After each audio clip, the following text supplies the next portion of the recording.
Welcome to People's Republic with Brianna Griffith. We bring you news from the front lines of the global struggle for social and economic justice. I'm your host, Brianna Griffith, and here's what's going down in your backyard and around the world. Welcome to People's Republic. My name is Brianna Griffith. And for this week, for the new year, for the very first show that we have produced, I am going to be discussing kind of the ongoing the ongoing situation with public schools, rather, the ongoing kind of forced reopening and the struggles that so many teachers have had, trying to basically keep their community safe given the circumstances. So as we all kind of know, COVID is spiking.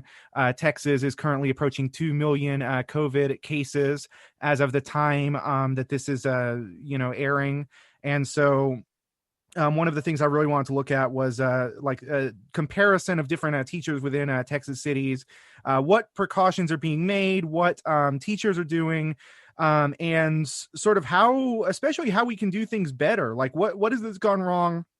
And what would a better alternative model looks like? Because I don't believe in ever accepting, for instance, that things just have to go the way they are, that COVID is simply a quote unquote natural disaster.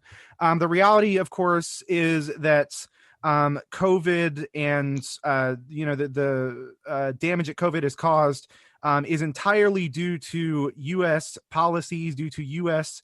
Privileging of profits and privileging of keeping the quote unquote economy open, that is the flowing of wealth to billionaires open over people's lives. There's a different way that things could have been done, but it's not the way they were done under Trump. It's certainly not the way they're going to be done under Biden. And so we're going to talk about all that. We're going to talk about the response from Texas teachers. I wanted to give a brief shout out to a couple teachers who weren't able to make it. There was one teacher who we were planning on getting from Houston, who's currently in public schools, but who had, in fact, is recovering from COVID as we speak. And there was a teacher who was going to join us in Austin, my friend Luis, who's been on the show before, but he was unable to make it due to scheduling conflicts. So I was I was able to round up 2 educators. Sometimes that's the absolute best you can do. I say that with all respect to the wonderful people who are going to join us in just a second. I'd like to first introduce Rachell Tucker, who's a teacher in San Antonio ISD. Thank you very much, Rachell, for coming on. Thank you very much for having me. And we are also joined now by Zach Vecellio, who has worked in education, but like so many people in education, canceled the programs he was working for this year in order to protect many of the students that he was working with. Thank you very much, Zach, for coming on. Thank you for having me. Yeah, it's so nice to have you both. And it's so nice to be covering these issues. Also, shout out to the many teachers unions who are trying their best to again protect communities here. We've had Ken Zarafis of Education Austin on the show before. We've had Luke Amflet down in San Antonio, kind of union organizers there, who have been fighting an incredibly intense battle against essentially school districts that have prioritized over and over again, again, like keeping things open at the reckless cost of lives, as opposed to trying to save lives and whatnot. So Rachell, you're currently in schools. Can you tell us a little bit about what you've had to deal with over this past semester?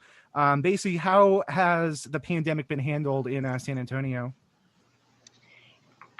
Well, working in the schools right now is extremely stressful. The pandemic in San Antonio has been basically handled in a way where no one's accountable, right? Just like in the rest of the United States, like accountability shifts depending on who you're talking to. So initially, the schools closed down in March. And they weren't going to reopen because we didn't know what was going to happen, right? And so the different schools, different districts, we have 17 of them here in San Antonio, they created their own plans, right? All following supposedly Metro Health guidelines. And so there is this the city was working with the superintendents, and at the same time there was a coalition of the different districts that got together to basically fight the reopening of schools, right? And so at least in my district, and I think in many other of the major districts like SCISD, North Side, and Northeast, they created a matrix based on the city's matrix, right? With the red, green, orange, all that. And so they said that once, then they started phasing in teachers, right? Starting on the first day of school, August 17th. So they phase in teachers so that eventually they can phase in students, right? Because we all know basically that parents and community trust teachers. So if teachers go into that building, it says that it's safe, right? When it's completely not safe. And so on the 17th, one group of teachers, and then 2 weeks after that, another group of teachers, 2 weeks after that, another group of teachers, until the 8th. I was in the group of the 8th of September, and that was the first day that 25% of students were let into schools. So safety protocols were basically created by the district, and also like echelon down into the different schools. So different schools have different safety protocols that they follow, like checking temperatures, and then like how you send kids to the nurse, and all these different protocols. So essentially, they started phasing in more and more kids. Then come Thanksgiving, the city is already increasing in the transmission rate. I believe we were almost at 8% transmission rate. Once Thanksgiving happened, we reached 10% transmission rate, which means that the schools were supposed to close down because we were in the red, right? We come back after Thanksgiving.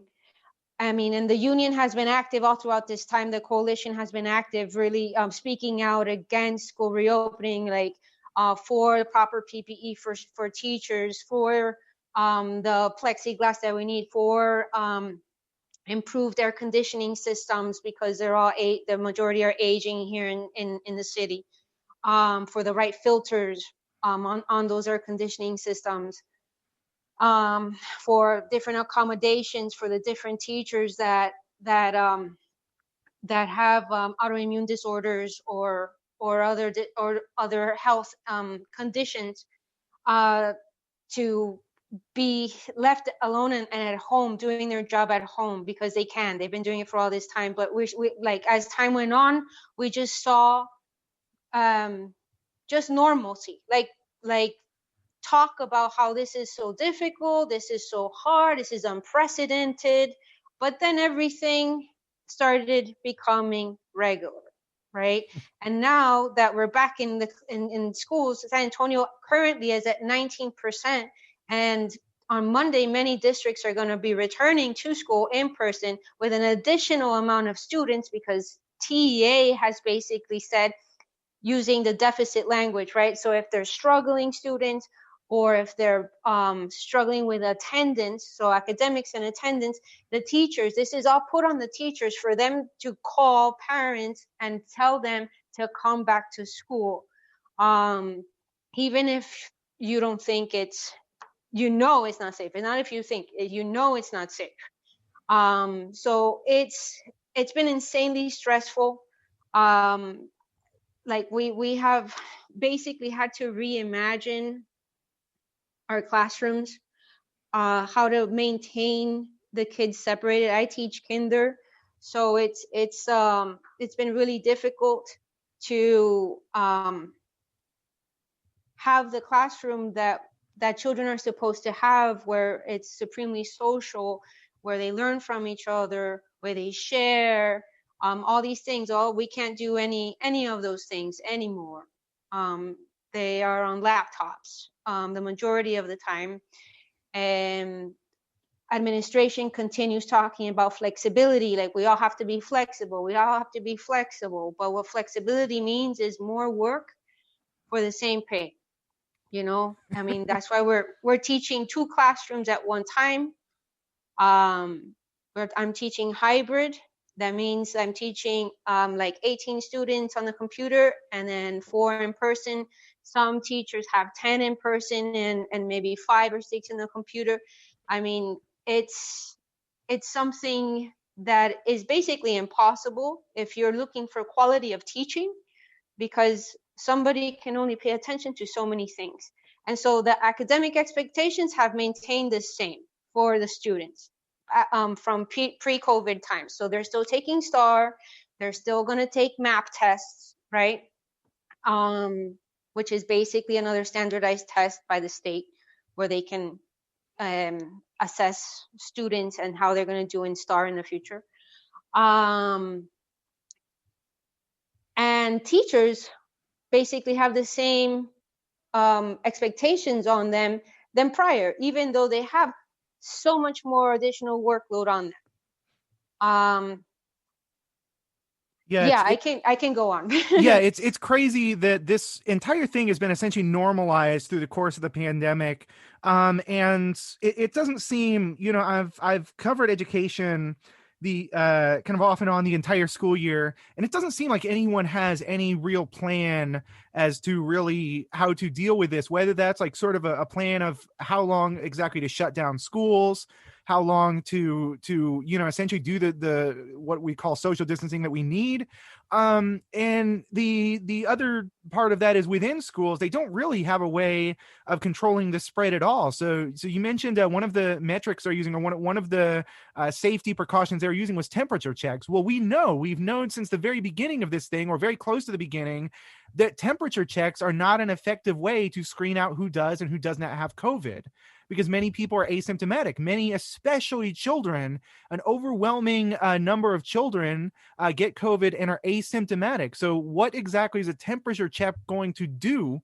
You're letting kids into school and you're essentially, like, they get COVID. They may or may not suffer as much. Some kids will certainly, I hate to say this, but some kids will certainly die from this, but then they're going home and infecting their parents. It's not a managed system. And I don't want to be alarmist, but I just want to point out that essentially districts are not handling this in ways that are putting people's lives first, that districts are forcing this to happen. They're forcing teachers to go into unsafe conditions, and then they're forcing teachers to bring parents and children into unsafe conditions. And the entire idea that you can have a phased reopening of anything is ridiculous. At its very fundamental core, at its logical core, it doesn't make sense for you to phase in any number of people while the pandemic is still active. If you have a fire going, if you have a burning pile of wood, and you say we're going to phase in a little bit more of the wood onto the fire until the fire dies down and it's safe to throw all of the wood onto the fire, what point exactly is the wood going to stop burning? You have to cut off the fuel source to the fire in this case, and the fuel source of the fire is is the people being forced, whether it's not just people into schools, and kids into schools and teachers into schools is one source of the fuel for this fire. But then the other source is the fact that, so many other businesses have been open. And I understand where it's frustrating to people when they're being told, you can do this, but you can't do that. Like bars are open, restaurants are open, etc. So you have to go work, but your children can't go to school, or whatever the case is. Like, you get shamed for doing one thing when you're told to do another thing, etc. And so there's this kind of mixed message where, people are getting shamed for their personal decisions, I think. But in reality, the entire kind of policy response from kind of state, local, federal governments, as well as from corporations, has simply been to create these reckless conditions. I'm wondering if we can talk about some of the ways that other countries have handled this, or what an ideal what an ideal response to COVID should look like, not just with schools, but also just at a societal level. I mean, what can we do beyond simply shaming people for trying to make ends meet when they're not being given anything in return? Yeah, Rachel or Zach, if you'd like to take that. Yeah, I mean, here, our union has really basically been pushing, right, like for canceling the rent, for direct cash assistance, because initially there was like, and still like you just said, parents and teachers were not seeing eye to eye, right? Because parents are, well, I mean, we're all part of the working class, so it's like a split in the working class, right? And it's like, no, we're in the same fight together. And I think that that's something that I think Cuba really did really well. They really have contained COVID-19, and they didn't open schools. They didn't open schools till recently. And so until they reached what everybody said initially, where you didn't have new positive cases at all for 14 days, right? And then, you know, they have like implemented like statewide protocols, right? Like as a country, safety protocols. You know, if people were given choices, the actual choices of staying home, if they were given that monetary compensation or relief, right, to stay home and not feel any shame, we wouldn't be in the situation that we're in today. And yeah, so I think that's part of it is that it really has to be both. You know, if you tell people to stay home, if you tell people the only safe way to do this is to stay home, you need to be providing that relief. It's not an impossible thing. You brought up Cuba, and I think Cuba, the countries that are so demonized for this are actually the ones that are quote unquote authoritarian are actually the ones that by and large have had the best responses, that have had the best outcomes for their people. You know, China gets blamed by kind of right wingers for this, but in fact, we saw Wuhan ring in the new year with massive celebrations, and I'm sure we saw that in Austin and in other Texas cities too. But Wuhan is pretty much at this point COVID free. There are a few minor outbreaks, but essentially in China, a country that's much larger than the U.S.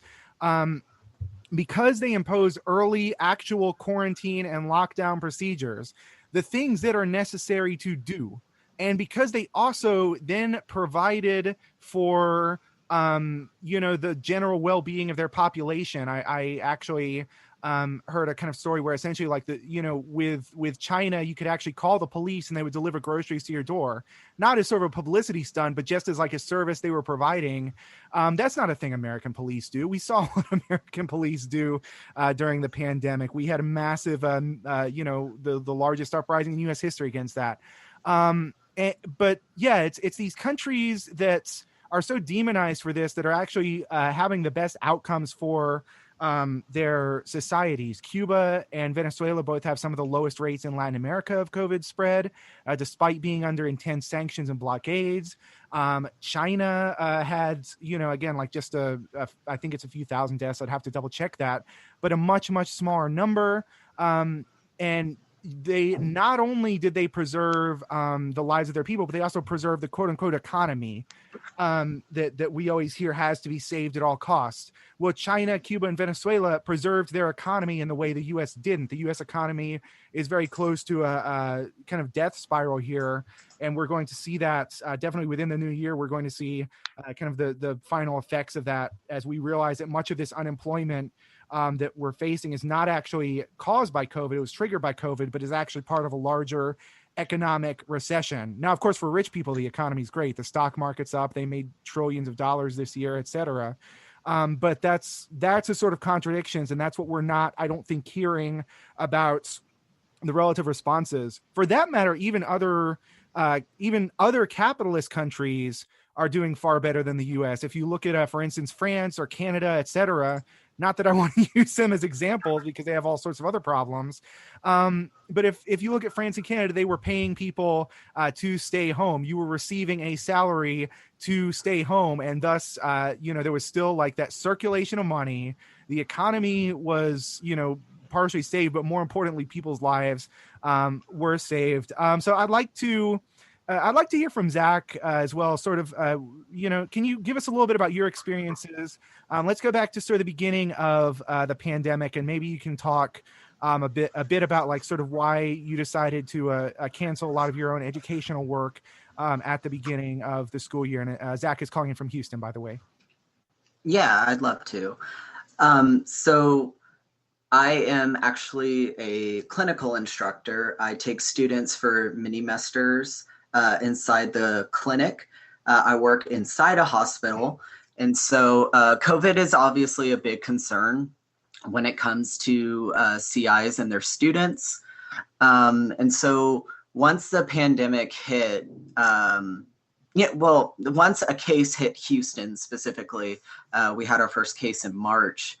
I realized that this virus that we had been following, because this is one of the things that we follow within like a large hospital like complex, is that we kind of start following where viruses are spreading, because it spread to a lot of countries before coming to the United States, well, Houston specifically. And so when we saw that the virus had come to Houston, we had to kind of assess as clinicians or clinical instructors what we were going to do for the school year. And so we had basically a list of like what happened to the students pre-COVID.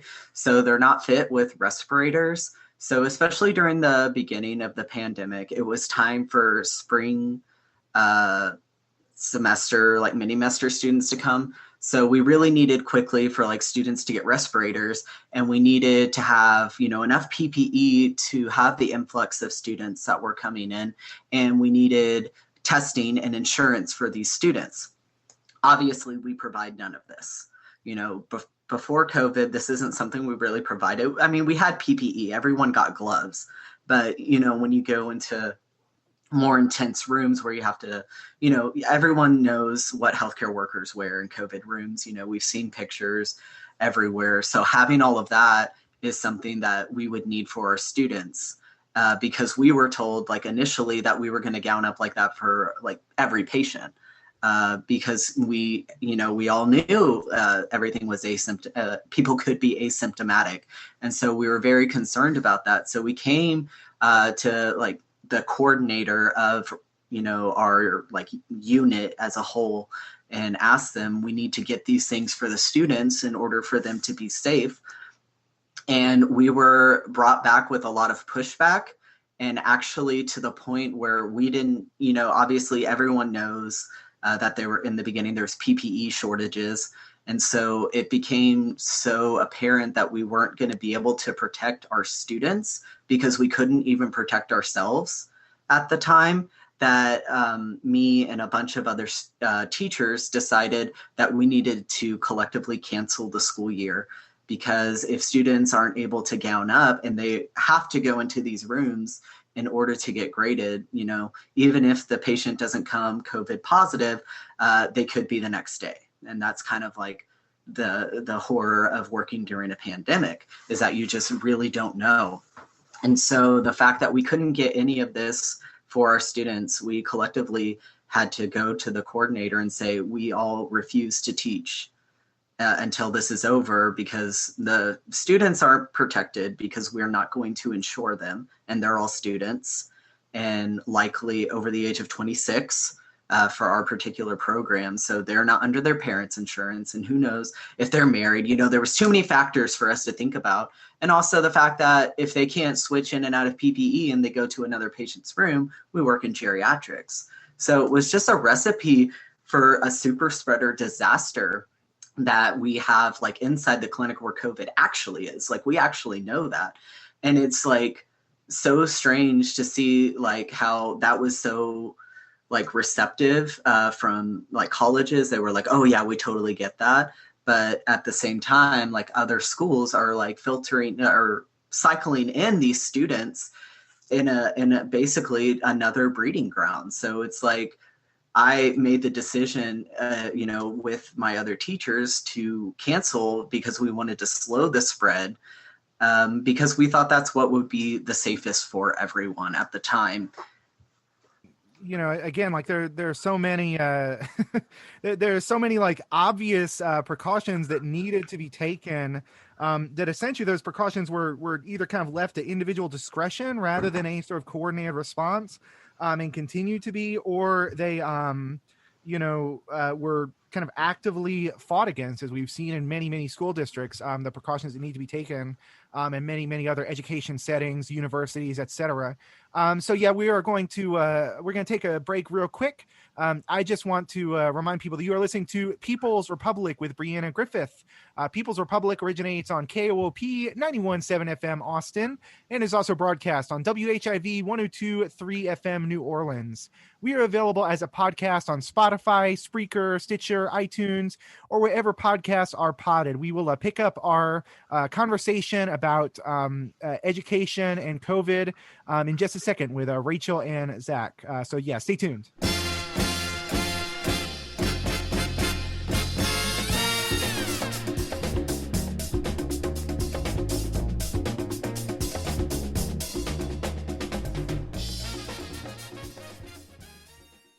All right, welcome back to People's Republic with Brianna Griffith. We are continuing our conversation. We are talking with Rachel Tucker, who's a teacher out of San Antonio, or a teacher in San Antonio, and Zach Vecellio, who is in education in Houston, but like so many other people within education, and like so many other people generally, found it kind of unconscionable to continue education the way it was being presented, and so took the time for COVID off. And I'd like to kind of pick up the conversation there and sort of talk about, like, where are we at in this kind of moment. I feel like, so much of, I guess the point I'm trying to get at, the launch point here is that we are coming into January, on the one hand, ringing in a new presidency where the incoming president has promised his corporate donors that nothing will fundamentally change. I am terribly worried that essentially, that the Haitians, for instance, have a term called Duvalierism without Duvalier, that essentially kind of points out that the policies and the sort of government and state repression style of the Duvalier dictatorship carried on post Papa Doc and Baby Doc Duvalier, and essentially the dictatorship continued with kind of less explosive dictators, with sort of the middle managers of the dictatorship, etc.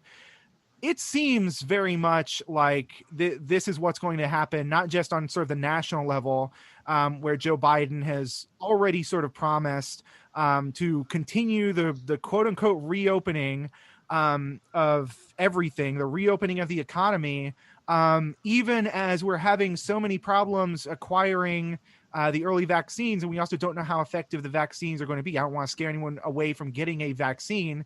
If you're able to acquire that sort of protection, you absolutely, I believe, should. But we don't know, for instance, that any of these policies are going to result in safety. Much of the population the vast majority of the population has not seen or is even eligible for a vaccine at this point. This is going to be very down the road when vaccines are finally widely available. And yet Joe Biden seems to be promising a reopening of the economy. And it seems that that path is going to continue. That trend is going to continue along with, schools and whatnot at the local level, at the state level, et cetera.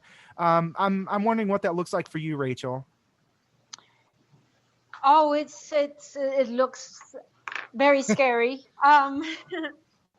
Yeah, I mean, I think it's a continuation of what we're seeing now. Like, I am dreading really going back, even though, of course, I love teaching, I love my kids, but it is just, like I said, it's been draining, and then it will continue to be more draining because it means that there'll be more kids in the classroom, right? And then, like, It's a lot of work also to be dispelling the false narratives that the district and the state and the country have about how COVID spreads, right? Especially when it comes to schools.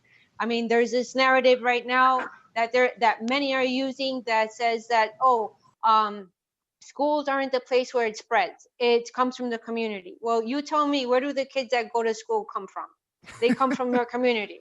And so it's like, it takes a lot of activism, and it's activism that isn't going to stop with the new administration coming in. Biden's going to continue doing the same things that Trump has been doing. He's recently appointed a new or about to appoint a new education secretary. Cardona, I believe, is his last name. I'm not 100% sure, but he's been a teacher for 5 years and then has been in education ever since. You're just barely getting your feet wet in teaching in 5 years. And this person is very pro school choice, right? Which means privatization, right? And we're already seeing how the pandemic has been used as a way to let in more public-private partnerships, be it through hotspots, be it through computers, right? Giving all the kids, when we were fully remote, computers at home, through software applications, through online programs that we're using. All of these things are really hurting. That's just the data collection piece that like we're really relying now with hybrid education. But standardized testing is going to continue, and that standardized testing to how it is today was a national initiative by Bush, right, with No Child Left Behind, where it's not just that it's standardized testing, but it's high stakes, right? And that means that this is, if the school fails more than twice their standardized test, here in Texas is the STAR, they are put, actually you fail once, actually. If you fail once, then you're put on a turnaround program, right? And if you keep on failing, if you fail 5 years in a row, then your school has the possibility of getting privatized completely to a charter school. And that's something that a lot of districts, especially here in mine, SAISD, that are doing. They're having public-private partnerships. And all of this is very, very dangerous to our public institution of public education.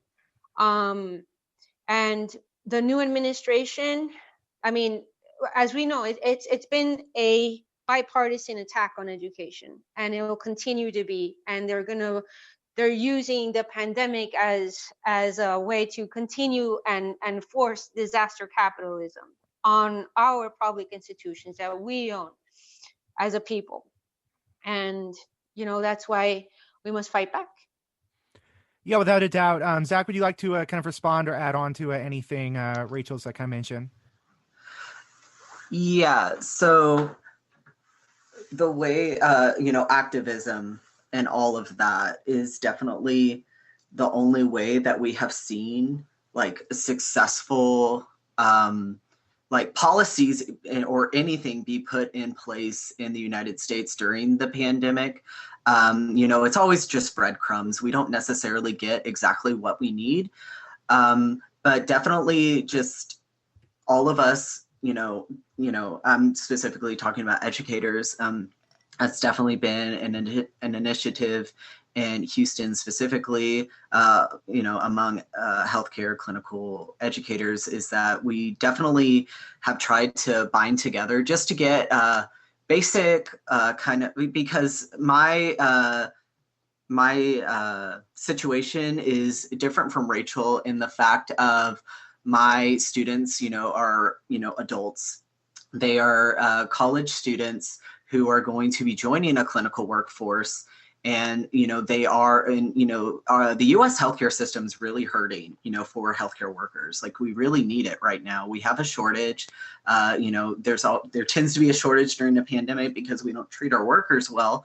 But basically, for us specifically, what we have been fighting for as teachers is basically to give our students rights, like as full-time employees. Basically to have them because they won't be able to practice and be in the healthcare force, which we desperately need, without them finishing their education. So as far as we go, we have been fighting for them to be able to come back to school, but in a way that is not going to become a super spreader incident. So it's just very interesting because there is like different ways that teachers are struggling now, just based on like the demographics of the students that they have. So in my case, we desperately want them back because we desperately need them to, graduate. Otherwise, we're just going to run out of healthcare workers, which is not, ideal for anybody, just United States citizens in general, or people here in general. Like, that is something we absolutely need, is to have these students finish their college. So it's just like a different struggle, which I hadn't thought about until I was listening to Rachell talk. I was like, oh, wow, this is very different. Yeah, that's certainly incredible. And I've sort of, I've also kind of hopped around in various capacities in education. I've been kind of qualified to, teach. Like, at one point I had a teacher certification for K through 12. I'm working on getting that back. But certainly I was not going to go into schools again this year, but like, to me, the prospect there for K through 12 education is absolutely having that power of the union, being able to teach, but also then being kind of organized in a way that you can actually kind of stand up to these institutions that are, essentially like their material interests are so diametrically opposed to your own. And really the only way that I've ever seen to do that is to have a union on your side. And so, but I've also, in kind of various capacities in part-time jobs and whatnot, I've worked for kind of the quote unquote nonprofit industrial complex, and seen kind of that side of how exploited often these workers are with these nonprofits, when they are kind of coming in, like I think a lot of workers don't realize it's a lot of like college kids and whatnot. It's a lot of kind of younger people who are themselves entering the labor force. And so they often, I think, within this kind of nonprofit system, they see themselves as, well, if this school isn't going to have this arts program, if this school isn't going to have that, if this school isn't going to have this, I might as well work for this nonprofit and do a little bit of good. But what they don't see is that these nonprofits exist so you can establish that as the baseline and then begin to cut things from public schools.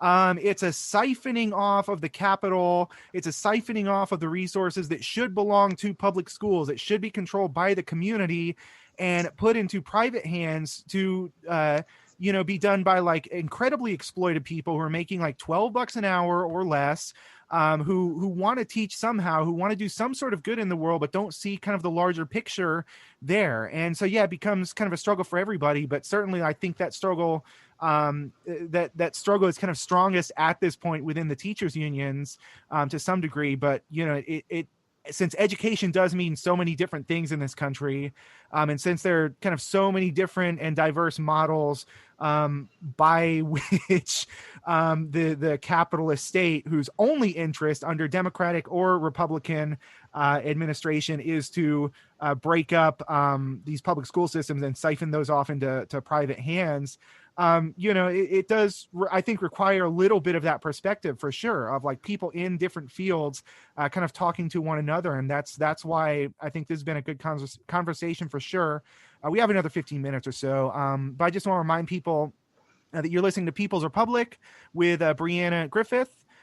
People's Republic originates on KOOP 91.7 Austin and is also broadcast on WHIV 102.3 FM New Orleans. We're speaking with Rachell Tucker in San Antonio and Zach Vecellio in Houston about the struggles around education during COVID.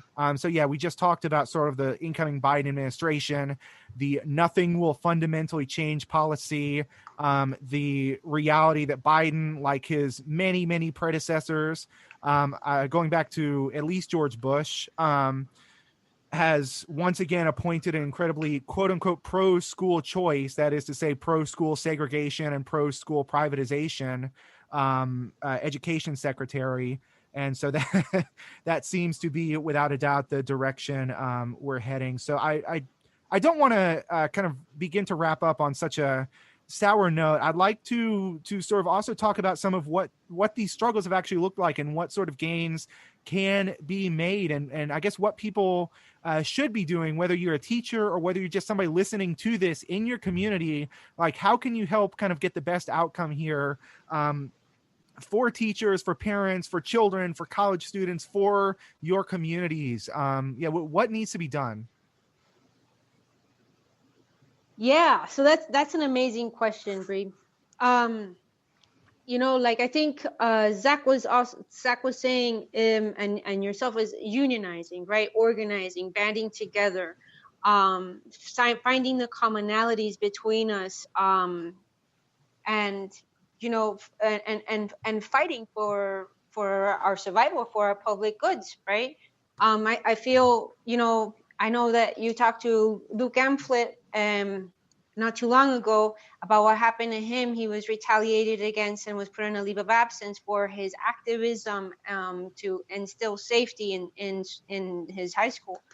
And I'm facing some sort of retaliation because of speaking up against the reopening of schools during this time, as well. Not as intense as his, but if the majority of teachers and the majority of cafeteria workers, the majority of parents, the community banded together, right, we wouldn't be singled out. There would be no singling out of specific people that have been vocal for the safety of their communities.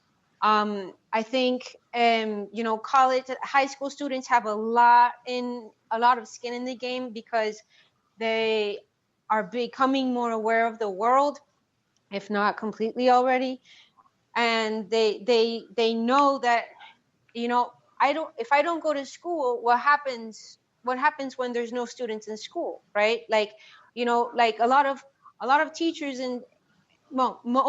all teachers in Texas, right? Like, we can't go on strike because we'll have our certificates revoked, and so that's a huge penalty.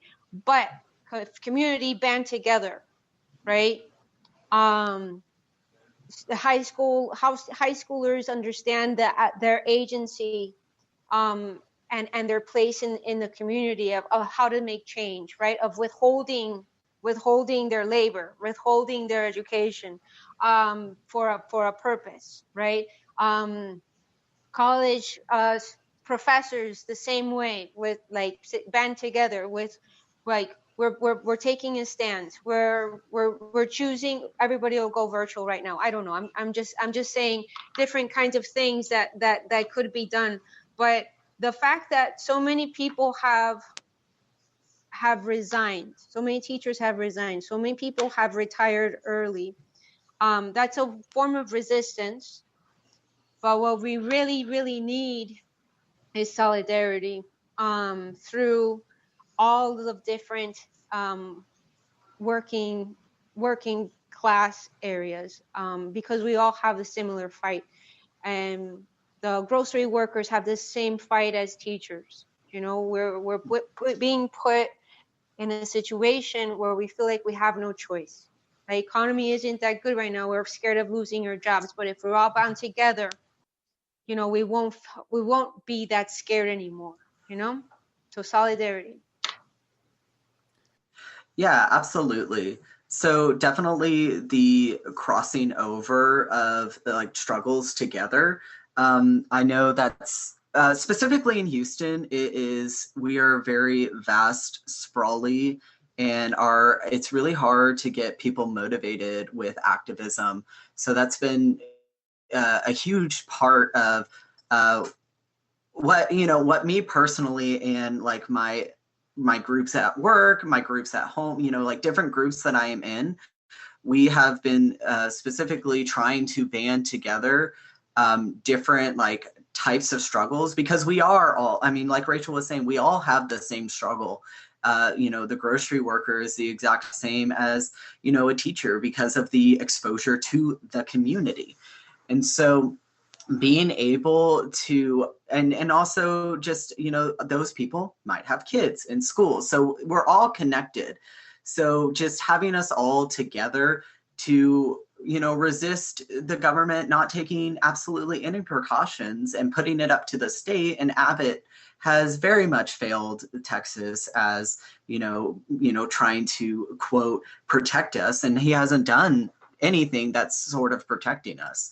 And so coming together, in cross struggles definitely strengthens your movement. Not only does it get more people, but it also gets people more aware that, you're more alike in the pandemic than you think you are, because I think we all know, like, we are all struggling, but to understand how it's impacting other people, just like on, personal and then interpersonal and then out farther into the workforce, I think having that sort of like consciousness among each other is a way to drive people forward. So definitely, working together. Obviously, unionizing is much harder in Texas, like having like a set union is much harder, but it's definitely like getting together and not being able to single a person out, because singling people out is where, they can get you, and it can easily dissolve what you're trying to do. Having close solidarity when you're working towards the same goal is going to be the only way that we're going to be able to get what we need, because everyone who's above us isn't giving us what we need. We know what we need. Yeah, and it's such a different kind of approach to how you kind of build power and how you get, like, how change is made in society, whether that's kind of a reformist change, a revolutionary change. How change is made in society is so different than kind of what you hear in your in the kind of civics classroom or whatnot, or in kind of civics textbooks, to the degree that civics is still a class that's taken. But it's so like that kind of Schoolhouse Rock vision of like, this is how change is made, a bill becomes a law, et cetera, or Congress works like this. I mean, we're absolutely seeing that break down, and sure, it's a lot of the problems with U.S. society is kind of pinned on individual people, whether that's Nancy Pelosi, who allegedly is the only person blocking Medicare for all, et cetera, or it's those silly Republicans in the Senate. They're the only ones. If those pesky Republicans weren't in the way, we'd be able to do all these things that that the Democrats are even saying they don't want to do. So it's like, we don't want to do them, but even if we did want to do them, it's those pesky Republicans, and therefore we can't get anything done. And so I think many people kind of take that and run with this idea that it's like, well, the only way to make change, or the way to make most effective and fastest change, is we need to elect better representatives, et cetera, et cetera. I think what we're seeing with this is that that's not going to be the case at all. That after as many years as we've struggled for a better healthcare system, the best we were able to get was essentially Obama, when they finally did have a Democratic majority, passed Mitt Romney's essentially healthcare bill, a Republican privatized capitalist healthcare bill. And that was, a decade ago, and we've accomplished essentially Congress has accomplished nothing since, because the reality is these things, the government responds to the strength of the class struggle. The government makes concessions based on the level of independent organizing outside of the Democratic Party that people are willing to engage in. So why, for instance, did FDR, bring about the New Deal? As many problems as there are with FDR, who's a racist, imperialist, etc. He was not even kind of a progressive or someone who was particularly interested in the welfare of the U.S. working class. But what he recognized was that the strength of the U.S. working class was strong, that there were strong unions, that a lot of people were unionized, that the Communist Party and other kind of like forces on the left were really strong. There was a large communist movement at that time and well-organized communist movement at that time. And so what he recognized is that they needed to make those capitulations or they were going to be facing a revolt and possibly revolution on their hands. Why, for instance, to use another example, did the Vietnam War end under Nixon? Was it Nixon who stopped the Vietnam War and, for instance, passed EPA, the Environmental Protection Act? Was it because Nixon was just really cared about the environment? Was it because he was an anti-war hero? No, it's because, I mean, first of all, the U.S. was losing in Vietnam, but then the second part of that was that there was a strong anti-war movement that was pressuring the government. And so that is how change is made. Like I'm just going to straight up say you can't depend on kind of local representatives, as progressive as they might seem, as well-intentioned as they might be. The power has to come from you and your community, your tenant union, your labor union, your socialist party, whatever it is that's in your vicinity, whatever it is that's in your area that's really struggling and organizing independently of essentially the hyper capitalist U.S. government. That's where the strength is going to be. I think that's a great way to really ring in 2021 with that understanding. And I think that's sort of a great thesis for us to kind of lead out on. We have a couple minutes left. I'd like to get Rachel and Zach's kind of last thoughts before we wrap up.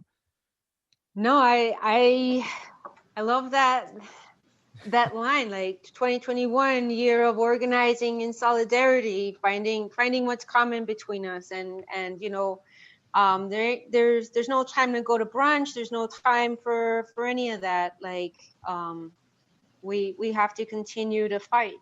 There's no other way to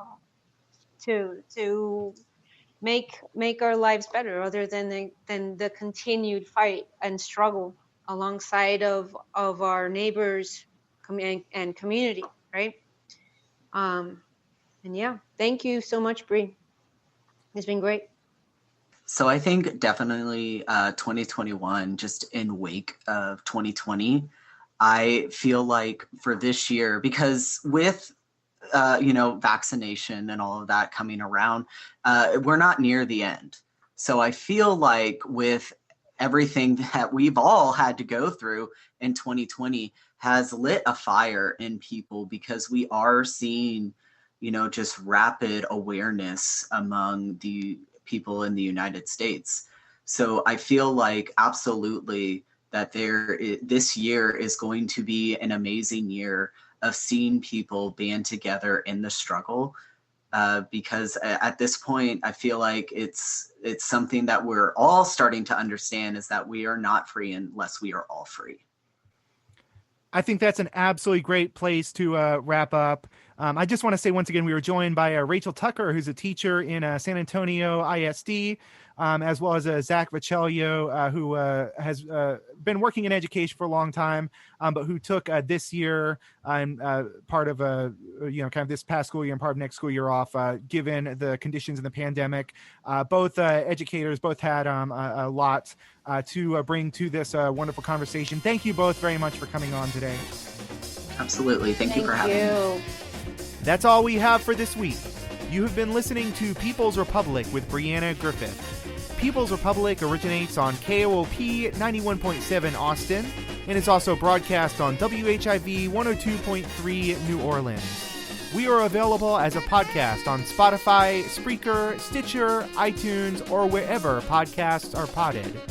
Thanks for tuning in as we report from the front lines of the struggle for social and economic justice. We are out of here.